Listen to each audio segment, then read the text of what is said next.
Maqaa Abbaa, kan Ilmaa, kan Hafuura Qulqulluu, Waaqayyo tokkotti ni amanna. Ameen. Maatiiwwan Waaqayyoon kan jaallattan, Waaqayyos kan isin jaallatu, ijoolleen haadha keenya dubaroo Maariyaamii, nagaa Waaqayyoo Gooftaa keenya Yesuus Kiristoosiin akkam turtanii? Ameen. Galata Waaqayyoo jennee akka sagalateeffannuu kan nu gargaaree Waaqni abboota keenyaa, Waaqayyoo maqaan isaa kan ulfaateef kan galatoome nuuf haa ta'u. Egaa guyyaa lammaffaa torbee dhukkubbii kana keessatti guyyaa lammaffoo yookaan facaasaa kibxata kan nuun jennu kanatti manni kiristaanaa moggaasa mataasaa kennitee torbee dhukkubbii kana keessatti wantoota nuun yaadannu, wantoota nuun qalbeeffachuu qabnu, gidiraa Gooftaa keenya Fayyisaa keenya Yesuus Kiristoos akka nuun yaadannu kan isheen nu taasiftu jechuudha. Guyyaa kibxata jedhame guyyaa lammaffaa torbee dhukkubbii kanatti manni kiristaanaa guyyaa gaaffii jettee ni yaadatti. Guyyaa gaaffii yookaan የጥያቄ ቀን kan jennu jechuudha. Maaliif kana jedhame yeroo jennu Gooftaan keenya Fayyisaan keenya Yesuus Kiristoos gaaffii Ayihudootarraa, gaaffii luboota hangafoota lubootaarraa, barreessitoota seeraa, maanguddoota uummataa Israa'elootaarraa gaaffii isaaf dhiyaate kana Gooftaan keenya Yesuus Kiristoos immoo gaaffiidhaan deebisuu isaatiin guyyaan kun guyyaa gaaffii jedhamteetti. Egaa Gooftaa keenya Yesuus Kiristoos isa qabuudhaaf, isa ajjeesuudhaaf ni barbaadu waan ta'eef isarratti wanta hamaa, dubbii hamaa, hojii hamaa isarratti ni barbaadu ture. Garuu Gooftaan keenya Yesuus Kiristoos hamaa kan hin raawwanne inni qulqulluu kan ta'e, cubbuu kan hin qabne inni qulqulluu kan ta'e waan ta'eef isarratti dubbii hamaa, hojii hamaa argachuu hin danda'an inni qulqulluudha waan ta'eef kanaaf hin arganne yeroo hundumaa isarratti gaaffii ni dhiyeessu. Isa qabuudhaaf, isa ajjeesuudhaaf ni barbaadu waan tureef isarratti ni barbaadu ture, waan hamaa ni barbaadu ture. Garuu argachuu hin dandeenye. Kanaaf gaaffii Gooftaa keenya Yesuus Kiristoosiif dhiyeessuu isaaniitiin Yesuus Kiristoos immoo isaaniif deebisee gaaffiidhaan gaafachuusaa guyyaatti hubannudha jechuudha. Kana eessaa arganna yeroo jennu Wangeela Maatewos boqonnaa 21 lakkoofsa 23 kaasnee ni arganna. Gooftaan keenya Yesuus Kiristoos mana qulqullummaatti seenee ni barsiisa ture nuun jedha. Sana booda luboonni, hangafoonni, maanguddoonni, barreessitoonni gara isaatti dhiyaatanii kana aangoo eenyuutiin kana hundumaa raawwattaa jedhaniitu isa gaafatanii nuun jedha. Aangoo eenyuutiin kana hundumaa raawwattaa. Egaa kana yeroo jedhanii dhukkubsattoota fayyisuu aangoo kana eenyu sii kenne jechuu isaaniiti. Mana qulqullummaatti seentee mana qulqullummaa keessatti warreen gurguran, warreen nagadan ariitee baasuun aangoo kana eenyu siif kenne jechuu isaaniiti. Kara tokko immoo ati eenyu, ati waaqa miti, ati ilma waaqaati ofiin jetta malee akkamittiin kana raawwatta, nuti otoo siin eeyyamin akkamittiin kana goota jechuu isaaniiti jechuudha. Kanaaf gaaffii kana Gooftaa keenya Fayyisaa keenya Yesuus Kiristoosiif ni dhiyeessanii. Waaqayyos maal isaaniin jedhee wanta tokkoon isin gaafadhaa. Yoo isa naa deebistanii ani aangoo eenyuutiin kana hundumaa akkan raawwadhu isinittan himaa, isiniifan deebisaa ittiin jedhe. Egaa gaaffiin Gooftaa keenya Yesuus Kiristoos irraa isaaniif dhiyaate maal ture? Cuuphaan Yohaannis cuuphe eessarraayi jedhee isaaniin gaafate jechuudha. Sababii kanaa guyyaan kun guyyaa gaaffii jedhamteetti. Isaan maal jedhanii isa gaafatan? Kana hundumaa aangoo eenyuutiin raawwattaa jedhaniin, eenyu sii eeyyamee jedhaniin. Innis maal jedheeni? Cuuphaan Yohaannis cuuphe eessarraayi jedhaniin. Waaqarraati moo lafarraati jechuu isaati.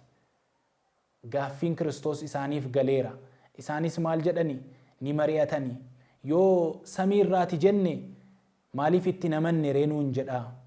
Yoo lafarraati jenne namoonni Yohaannisiin raajiidha jedhanii amanan waan jiraniif cuuphaan isaa lafarraati yoo jenne uummata kana ni sodaanna, uummanni nutti ka'a jedhaniitu Gooftaa keenya Yesuus Kiristoosiin maal jedhaniini? Hin beeknu jedhaniin. Hin beeknu. Samiirraas akka ta'e, lafarraas akka ta'e hin beeknu. Garuu keessi isaanii ni beeka ture jechuudha. Ni beeka ture. Samiirraati yoo jenne maaliif itti namanne, maaliif natti namanne reenuun jedhaa jechuu isaaniiti. Maaliif inni waa'ee Kiristoos dhugaa ba'ee dubbateera waan ta'eef.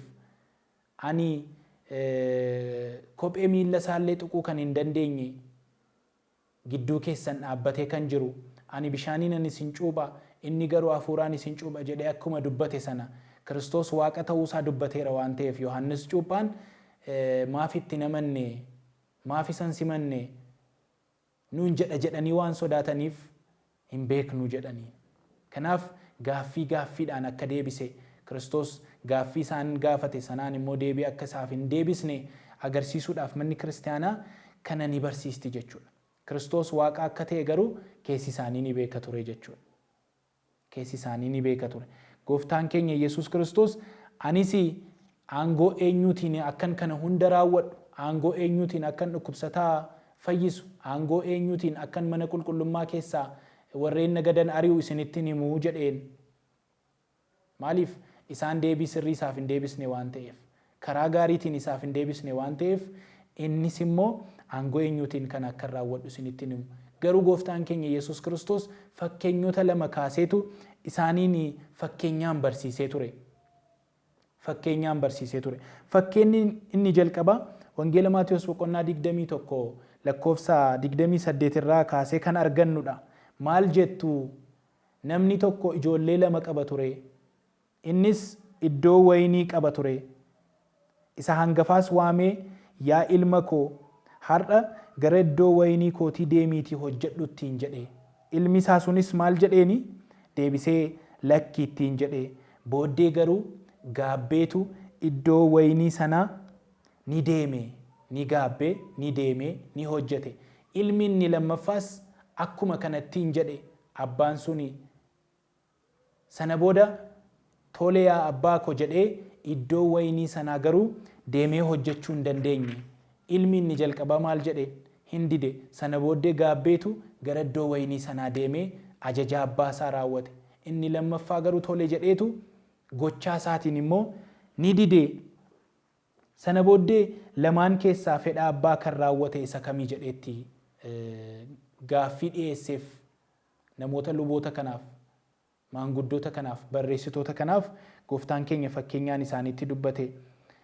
Isaanis maal jedhanii deebisanii fi isa duraati ka jedhanii deebisan. Jalqaba didee sana booddee yeroo isaaf galu gaabbee gara ajaja gooftaa isaatti, ajaja abbaa isaatti isa deebi'e sanatu sirrii raawwate, sirrii godhe. Jalqaba jaan beekneef dide, sana booddee immoo gaabbee deebi'ee deeme. Inni lammataa garuu ajaja sana simate, ni beeka ture, ajaja sana ni beeka ture, raawwii sana ni beeka ture.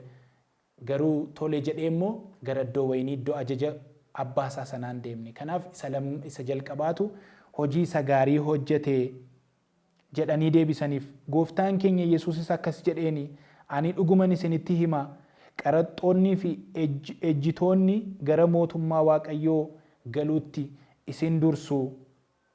Yohannis daandii tolummaan gara keessan dhufe itti hin amanne, warri qaraxxuu fi ejjitoonni garuu itti ni amananii.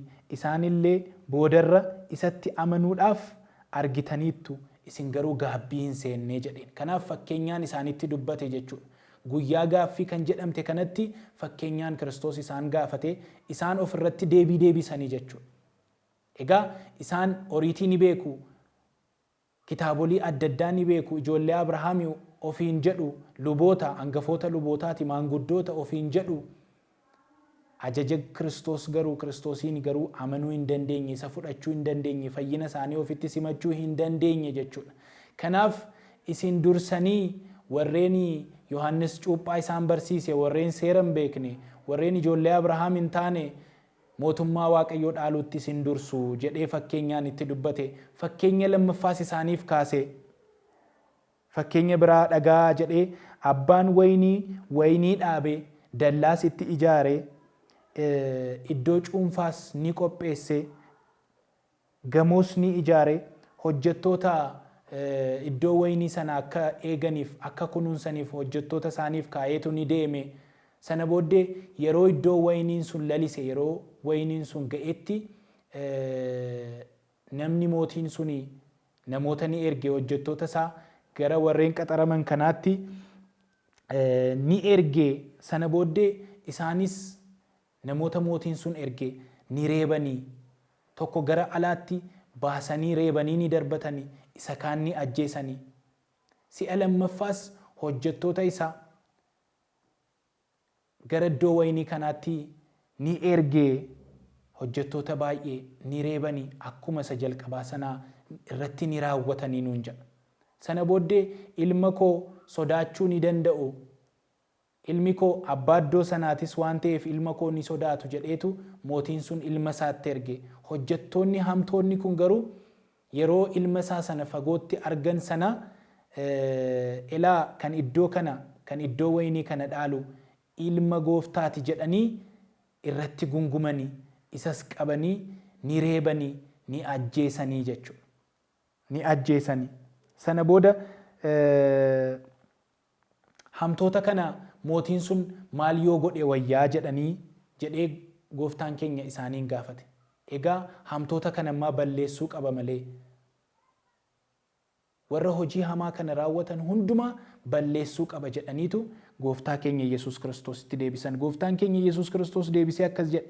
Kitaabota keessa kan jiru yeroon isin dubbistan hin jiruuyi dhagaan ijaartonni tuffatanii mataa golee ta'e kunis Waaqayyo biraa ta'e ija keenyaafis dinqiidha. Kanaafis isinii nan jedha mootummaan Waaqayyoo isinirraa ni fudhatamti.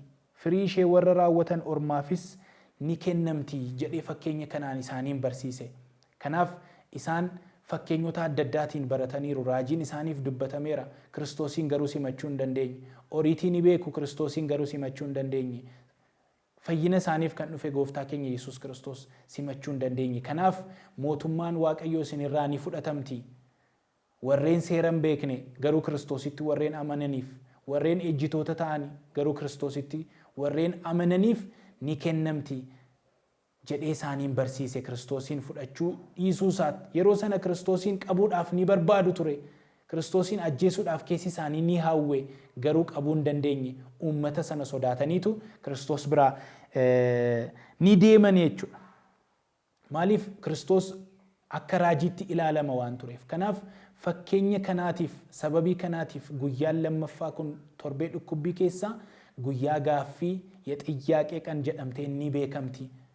Gaaffiin hedduu kan itti dhiyaate waan ta'eef Kiristoosis immoo fakkeenya lama kaasee waan barsiiseef guyyaa gaaffii jedhamtee ni beekamti. Kanaaf guyyaa kanatti maal hubanna ree nuti kiristaanonni? Akkuma barreessitoota seeraa sana, akkuma luboota oriitii sana, akkuma maanguddoota uummataa sana Kiristoosiin gara keenyatti hin simannee gidiraa Kiristoos beeknee hubannee jilbeenfannaa waaqummaa Kiristoosiif sagadnaa kan jedhu gaaffii nuuf dhiyaachuu qabudha jechuudha. Kanaaf mootummaan Waaqayyoo nurraa fudhatamuu akka isheen dandeessu qalbeeffachuun barbaachisaadha. Hojii gaariin hojjennu yoo ta'e, amantaa gaariin qabnu yoo ta'e, namoota irratti ni balleessina yoo ta'e, Kiristoosiin dhugaadhaan hin waaqeffannu yoo ta'e, mana Waaqayyoo ni xureessina yoo ta'e, mootummaan Waaqayyoo nurraa fudhatamti. Kanaaf nuti warreen mana isaa keessa jirru, warreen mana isaa keessatti galateeffannu, faarfattoonni, luboonni, diyaaqonoonni, phaaphaasonni hojii gaarummaadhaan Waaqayyoo fuulduran dhaabbannu yoo ta'e, amantaa gaariidhaan Waaqayyoo fuulduran dhaabbannu yoo ta'e, akkuma luboota kana, akkuma barreessitoota seeraa, akkuma maanguddoota kana fakkeenyi kun nurrattis ni hojjeta jechuudha. Kana qalbeeffanneetu dhukkubbii Kiristoos yaadanna guyyaa lammaffaa kanatti. Nutis mana isaa keessa yeroo jiraannu qulqullummaadhaan jiraachuutu nurraa eegama. Kiristoosiin fudhachuun, hojii gaarii hojjechuun, amantaa gaariidhaan deddeebi'uun mana isaa keessatti akka malu hubachaa gidiraasaa simannaa jechuudha. Gidiraasaa yaadannaa jechuudha. Kanaaf manni kiristaanaa guyyaa lammaffaa kana guyyaa gaaffii kan isheen jettuuf. Kennaa nuuf kennameen bu'aa buusuun barbaachisaa ta'a. Hojii gaarii hojjechuun barbaachisaa ta'a jechuudha. Kana hubannee hojii gaariidhaan, qulqullummaadhaan, jaalalaan, kasoominaan mana isaa keessa akka deddeebinu Waaqayyo gooftaan keenya fayyisaan keenya Yesuus Kiristoos nu haa gargaaru. Galanni Waaqayyoof haa ta'u.